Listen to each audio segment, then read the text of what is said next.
سال 2026 گلف کا خطہ اور اس پر چھائے ہوئے کشیدگی کے گہرے بادل، ایک ایسی عالمی صورتحال جس نے سب کی سانسیں روک دی ہیں۔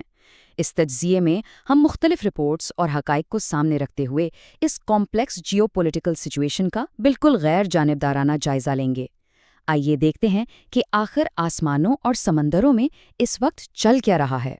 مڈل ایسٹ ایک بار پھر جنگ کے سائے میں آ گیا ہے۔ یہ کوئی فلمی ڈائلاگ نہیں ہے، بلکہ ان حالات کی بالکل سچی تصویر ہے جو اس وقت تیزی سے بدل رہے ہیں۔ ایران اور یو اے ای کے درمیان ٹینشنز واقعی خطرناک حد تک بڑھ چکی ہیں۔ جب کسی خطے پر جنگ کے بادل منڈلاتے ہیں نا، تو اس کا مطلب ہوتا ہے ہر وقت سیکیورٹی الرٹس، عام عوام میں شدید بے چینی اور فوجی موومنٹس اپنے عروج پر ہونا۔ یہ ایک ایسی زمینی حقیقت ہے جس نے عالمی سطح پر خطرے کی گھنٹی بجا دی ہے۔ پہلا حصہ، مڈل ایسٹ کرائسس 2026 اور بڑھتی ہوئی کشیدگی۔ اب ذرا ان فوری ملٹری ایکشنز کی بات کرتے ہیں جو اس وقت آسمانوں میں وقوع پذیر ہو رہے ہیں۔ ماڈرن وارفیئر میں فیصلے سیکنڈز میں ہوتے ہیں۔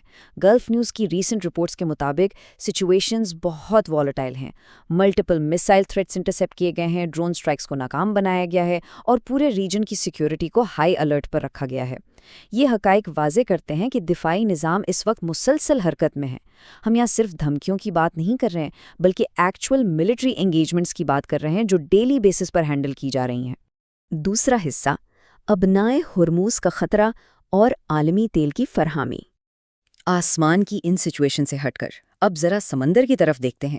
جیسا کہ ویکیپیڈیا اور دیگر عالمی ذرائع بتاتے ہیں، اسٹریٹ آف ہارمز یعنی ابنائے ہارمز دنیا کے سب سے اہم آئل روٹس میں شمار ہوتا ہے۔ یہ صرف کوئی عام سا پانی کا راستہ نہیں ہے، بلکہ ایک ایسی کرٹیکل تنگ گزرگاہ ہے جہاں سے پوری دنیا کا تقریباً 20% تیل گزرتا ہے۔ یہاں ہونے والی چھوٹی سے چھوٹی ہلچل بھی نہ پوری دنیا میں محسوس کی جاتی ہے۔ یہ موازنہ بڑا واضح کرتا ہے کہ ان لوکلائزڈ ایونٹس کا عالمی اثر آخر کیا ہوتا ہے۔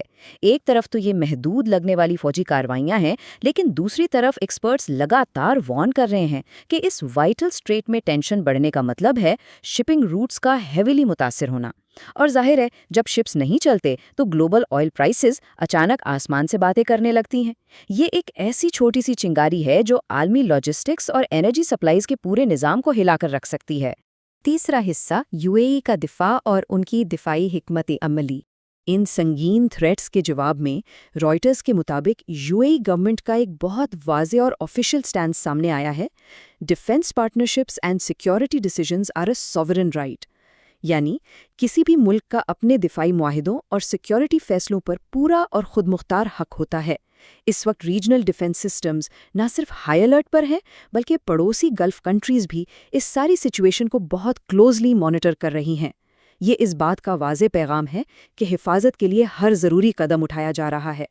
چوتھا حصہ، عالمی معاشی اثرات اور مارکیٹ میں عدم استحکام۔ دیکھا جائے تو یہ بحران صرف مڈل ایسٹ کی سرحدوں تک محدود نہیں ہے۔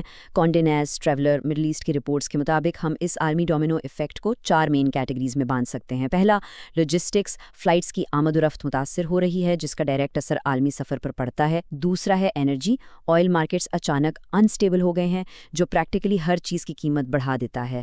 تیسرے نمبر پر کامرس، جہاں ریجنل بزنسز اس وقت شدید پریشر فیس کر رہے ہیں۔ اور چوتھا فائنانس، انویسٹرز کافی ٹینس ہیں اور ایسی انسرٹنٹی میں سرمایہ کاری اکثر رک سی جاتی ہے۔ تو بیسکلی سب سے اہم پوائنٹ یہ ہے کہ ایک علاقے کی ٹینشن کس طرح عام زندگی اور گلوبل مارکیٹ کو ڈسٹرب کر رہی ہے۔ پانچواں اور آخری حصہ، صفری تحریکاری یا نیا بحران۔ ان تمام حقائق کو دیکھنے کے بعد ایک بہت ہی طاقتور سوال ذہن میں آتا ہے: کیا ڈپلومیسی اس صورتحال کو کنٹرول کر پائے گی؟ کیا نیگوسیشنز اس نئے ڈینجرس فیز کو روک سکتی ہیں، یا پھر مڈل ایسٹ ایک اور تباہ کن کرائسس کی طرف بڑھ رہا ہے؟ اس تجزیے کا مقصد انہی حقائق کو بغیر کسی فلٹر کے اور بالکل غیر جانبدارانہ طریقے سے سامنے لانا تھا، کیونکہ ایسی جیو پالیٹکس کو سمجھنا آج کے وقت کی بڑی ضرورت ہے۔